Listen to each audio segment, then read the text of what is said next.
जवाब चाहिए, क्या उद्देश्य है इसका? इसका उद्देश्य है ये कि जो देश में जो संविधान की ताकत है उसको ख़त्म किया जा रहा है और हर बार एक नया मैनिफेस्टो बनाकर जुमलेबाजी करके जनता को बहका के 10 करोड़ रोजगार, हर साल 2 करोड़ रोजगार देंगे, हर साल ये करेंगे, हर साल वो करेंगे और कुछ नहीं किया जा रहा है। जनता को हर साल 2 करोड़ जनता को एक तरीके से कर्ज के बोझ तले लादा जा रहा है और जनता को गरीब बनाकर सिर्फ 5 किलो अनाज पर निर्भर करवाया जा रहा है। इसलिए कांग्रेस पार्टी ने एक मुहिम स्टार्ट करी थी कि देश बचाओ संविधान बचाओ, और उसी को लेकर हम लोग आज उत्तर पूर्वी जो लोकसभा है उसमें कार और बाइक रैली निकाल रहे थे, क्योंकि मैं यहाँ से लोकसभा की तैयारी कर रही हूँ। और मेरी जो परमिशन है मैंने 10 दिन पहले पुलिस हेडक्वार्टर में दी थी और इसमें 4 डिस्ट्रिक्ट पड़ते हैं, जिसमें 3 डिस्ट्रिक्ट, 2 जो नॉर्थ ईस्ट डिस्ट्रिक्ट है उसमें कल मतलब एक दिन जस्ट पहले जो ट्रैफिक पुलिस है उसके द्वारा जो है परमिशन को रद्द किया गया। और जब मैंने उनसे कारण पूछा तो उन्होंने कहा कि कंस्ट्रक्शन एक्टिविटी चल रही है। जब मैंने अपनी गाड़ी उस एरिया में भेजी तो वहाँ पता चला कि बजरंग दल की जो रैली है वो वहाँ पर हुई है और हमारे पास वीडियोज़ भी हैं जो मैं आपके साथ शेयर करूँगी। तो बजरंग दल की जब रैली वहाँ हो सकती है तो हमारी रैली क्यों नहीं हो सकती? क्योंकि कंस्ट्रक्शन एक्टिविटी जो चल रही है वो फ्लाईओवर बन रहा है, वो ऊपर से चल रही है, नीचे नॉर्मल ट्रैफिक जो है वो मतलब सामान्य रूप से जैसे चलता है वैसे ही चल रहा है, तो हमारी रैली क्यों नहीं हो सकती? उसके बाद यहाँ नॉर्थ वेस्ट और नॉर्थ डिस्ट्रिक्ट है, इसकी मेरे पास कोई इन्फॉर्मेशन नहीं आई थी। जब मैंने एसीपी ट्रैफिक से बात करी, क्योंकि पुलिस हेडक्वार्टर से यही आया था कि फाइनल डिसीजन जो है डीसीपी ट्रैफिक के ऊपर होगा, तो मैंने जब एसीपी ट्रैफिक से बात करी उन्होंने अपने टीआई के नंबर दिए और वो एग्री भी हो गए कि आपकी रैली होगी। और सुबह रात को 10 बजे इनका नॉर्थ वेस्ट डीसीपी का आता है जो नॉर्मल पुलिस है जिसके पास लैंड ऑर्डर है कि बत्रा पुलिस चौकी पर आपकी रैली नहीं हो सकती, जबकि ट्रैफिक वालों का हमारे पास अभी भी कॉल आ रहा है कि भैया आपकी रैली कब आएगी। तो बात यह है कि मतलब कोऑर्डिनेशन नहीं है एजेंसियों में, एक हाँ करता है दूसरा मना कर देता है। अब डीसीपी जो नॉर्थ है उसका कोई हमारे पास जवाब नहीं आया है और उनके जो एसीपी ट्रैफिक है उनसे बात हो गई थी, लेकिन रैली को इधर से भी नहीं निकलने दे रहे क्योंकि बुराड़ी से वाले जो टीआई है उनका फ़ोन आ गया कि यहाँ कंस्ट्रक्शन एक्टिविटी चल रही है। तो बात यह ऐसे तो देश में हर जगह कंस्ट्रक्शन एक्टिविटी चल रही होंगी। जनता अगर अपनी बात रखना चाहती है, जनता के प्रतिनिधि अपनी बात रखना चाहते हैं तो वो कैसे रखेंगे? रैलियों के माध्यम से जनता के पास जाएंगे ना। लेकिन लॉ एंड ऑर्डर का बहाना बना के सेंसिटिविटी मुखर्जी नगर एरिया को की सेंसिटिविटी को देखते हुए नॉर्थ वेस्ट डिस्ट्रिक्ट में जो आपकी रैली है उसको रद्द किया जाता है। क्या सेंसिटिविटी है नॉर्थ वेस्ट में? पूरा एरिया आप देख सकते हो, यहाँ कुछ है। अभी भी दिल्ली यूनिवर्सिटी के इलेक्शन हुए हैं, रात दिन गाड़ियाँ घूमती थी बच्चों की, एबीवीपी वालों ने एनएसयू की गाड़ियाँ भी तोड़ी हैं। क्या सेंसिटिविटी, क्या इलेक्शन आपने कैंसिल किए? तो आपको दबाया जा रहा है, पता दबाया जा रहा है मेरे को, क्या पूरी कांग्रेस पार्टी को दबाया जा रहा है कि कांग्रेस की जो आवाज़ है वो नहीं निकलनी और जो कोई भी कैंडिडेट है उसको जो ग्राउंड पे आके अपनी बात रखना चाह रहे हैं, जनता के पास जाना चाह रहे हैं, जो नहीं डर रहा है उसको दबाना है। नहीं तो कांग्रेस में पहले से जो लीडर हैं उनको वैसे ईडी सीबीआई का डर दिखा के उनकी आवाज़ बंद करी जा रही है। क्या लगता है इसमें सत्ताधारी जो पार्टी है उनका हाथ है? 100% साथ है। प्रशासन किसके हाथ में है? प्रशासन सत्ताधारी पार्टियों के लिए तो काम करता है, जैसे ऊपर से ऑर्डर आता है वही करते हैं। और एजेंसियाँ जो है मतलब मैडम, क्या कांग्रेस का जनादेश बढ़ता जा रहा है, इससे विपक्ष आपका बौखलाया हुआ है? डेफिनेटली कांग्रेस का जनाधारी नहीं, कांग्रेस की लहर उठने वाली है। 2024 में बीजेपी यहाँ से साफ होने वाली है, क्योंकि जनता जो है वो समझ चुकी है, चाहे लोग बोले ना डर के मारे, क्योंकि तानाशाही इस हद तक चली गई है कि लोग अपने घर में बच्चे भी तो उनको पालने हैं, इसलिए क्या रणनीति और बनाई जा रही है? आगे की रणनीति ये होगी कि हम बूथ वाइज जाएंगे, लोगों को समझाएंगे, नुक्कड़ सभाएं करेंगे, लोगों तक जाएंगे। उसको तो आप रोक नहीं सकते।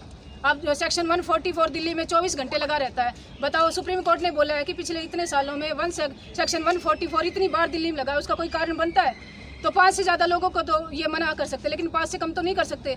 तो हम नुक्कड़ सभाओं के जरिए जनता तक पहुंचेंगे और 2024 में कांग्रेस भारी बहुमत के साथ आएगी। अच्छा, विपक्षी नेता जो दबाया जा रहा है ईडी द्वारा, सीबीआई द्वारा, जो संजय सिंह का, जो आपके अलायंस के जो नेता है संजय सिंह, वो बहुत मुखरता से बोलते थे संसद में भी बाहर भी, तो क्या इसको उनको इस तरह से अरेस्ट जो किया गया? क्या हर किसी को दबाया जा रहा है। जो कास्ट सेंसस जो जारी की गई है बिहार में, उस मुद्दे को दबाया जा सके इसलिए नए मुद्दे निकाल के लाते हैं। पत्रकारों को, अभिषार शर्मा और इन 5 पत्रकारों को गिरफ्तार किया गया, ईडी उनके घर जो है पुलिस को भेजा गया। आप लोग पत्रकार हो, अगर आप आवाज़ उठाओगे तो कोई बात है तो आपको नोटिस भेज के पुलिस पे बुलाया जा सकता है। 100 पुलिस वाले पत्रकारों के घर पहुंच जाते हैं उनको डराने के लिए। ये सिर्फ ये क्या पूछते हैं उनसे कि क्या आपने उसको कवर किया था, किसान आंदोलन को कवर किया था, क्या आपने शाहीन बाग को कवर किया था, क्या आपको पता नहीं है उन्होंने कवर किया था कि नहीं किया था? ये सवाल पूछने के हैं।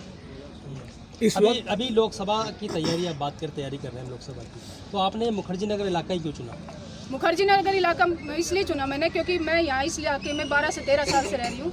मैंने यहाँ सिविल सर्विस की तैयारी शुरू की, दिल्ली यूनिवर्सिटी से लॉ पास की।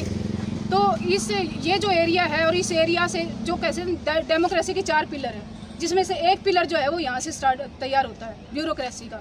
जितने भी जो लोग हैं IAS IPS बनते हैं, SSC में जाते हैं या कांस्टेबल बन के जाते हैं, वो यहीं से जाते हैं। तो मेरी जो आइडेंटिटी है, मेरी जो पहचान है वो ये है। उसके लिए हमने एक मॉडल कोड बनाई थी, ऑफ एग्ज़ाम बनाई थी, जिसमें ये था कि हर एग्ज़ाम की अपनी अपनी कमियाँ हैं।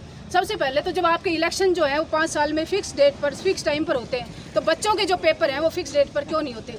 हर साल वैकेंसी आनी चाहिए, फिक्स कैलेंडर होना चाहिए कि इस मंथ में नोटिफिकेशन आएगा, 3 महीने का टाइम दे के उसका एग्जाम होना चाहिए, 1 महीने में उसका रिजल्ट आना चाहिए, 1 महीने के अंदर उसकी ज्वाइनिंग हो जानी चाहिए। लेकिन ये क्या करते हैं कि अगर आपका रिजल्ट आ गया तो ज्वाइनिंग नहीं देंगे, और ज्वाइनिंग हो भी गई तो कोर्ट में केस अगर चला गया तो 4 साल तक आएगा नहीं, आपको सैलरी नहीं मिलेगी। आप जो नौकरियों की आप बात कर रही हैं, हम बार बार देखते हैं कितने पेपर लीक हो रहे हैं।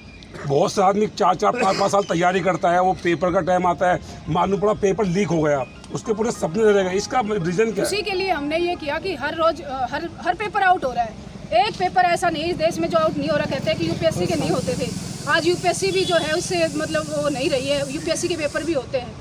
आप वो जो एक IPS थे, कर्नाटका में पेपर दे रहे थे, उनका आप उदाहरण दे सकते हो, बाजीराव इंस्टीट्यूट से 2-3 साल पहले की बात है, मेंस में नकल चल रही थी ब्लूटूथ से। तो हर पेपर आउट हो रहा है, और हर पेपर आउट होने के बाद जो बड़ी जो मछलियां हैं उनको कोई नहीं पकड़ता है, छोटे मोटे जो स्टूडेंट हैं उनको पकड़ के और लिपापोती कर दी जाती है। बात यह है कि इसके लिए फास्ट ट्रैक कोर्ट बनने चाहिए। जब भी बच्चों की लिए एक रोजगार कमीशन बनना चाहिए, जो वो अपनी कंप्लेंट जो है वो वहाँ पर कर सके।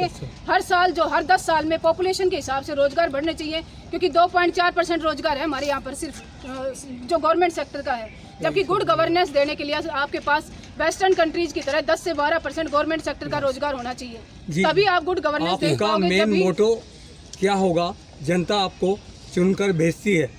मेरा जो मेन मोटो है वो यही होगा कि जो संविधान है उसको धरातल पे रियल में लागू करवाना, क्योंकि देश इतने साल हो गए संविधान को लागू हुए, प्रॉपर तरीके से संविधान लागू नहीं हुआ है, महिलाओं को उनके अधिकार नहीं मिले हैं। अब महिला रिजर्वेशन बिल पास किया है, 33% रिजर्वेशन पास किया है, ये तो सालों से आ रहा था यही बिल। तो इसका मुलायम सिंह यादव, लालू यादव विरोध कर रहे थे, क्योंकि उन्होंने ये कहा था कि इससे क्या होगा, सिर्फ जो जनरल कास्ट की महिलाएं हैं, जिनका प्रतिनिधित्व, जिनके हस्बैंड है, जिनके पति हैं या जिनके फादर हैं पहले से पॉलिटिक्स में, वही एंट्री करेंगी। जो सामान्य OBC है, SC/ST, वो कैसे एंट्री करेगा? इसके लिए इसके अंदर कोटा अंडर कोटा बनाओ कि हर महिला का, जो OBC महिला का इतना % होगा, SC महिला का इतना % होगा, वो 50% होना चाहिए। लेकिन उन्होंने इस बात को दरकिनार करते हुए अपने हिसाब से बिल पास कर दिया।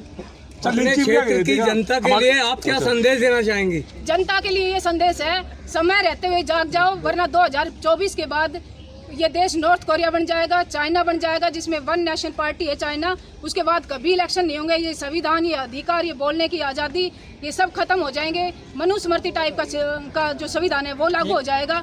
आप महिलाओं को देख रहे हो, रावण ने सीता जी को उठाया, सिर्फ उठाया, ना कि उनकी इच्छा के विरुद्ध कुछ किया उन्होंने।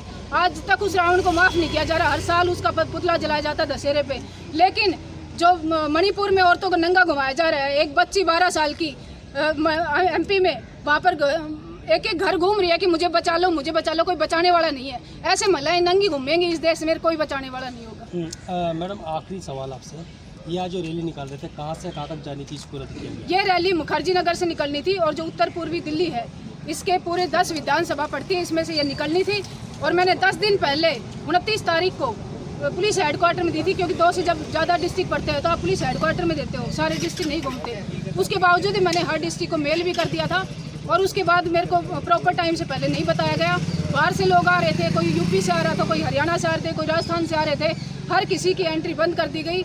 एंड टाइम पे जब मतलब यहाँ गैदरिंग होनी थी, उस टाइम सारी गाड़ियों को हमें, मतलब मेरे को अकेले के अलावा मेरे साथ कोई खड़ा नहीं हो सकता, मेरी एक गाड़ी के अलावा, ये इन्होंने किया। Thank you.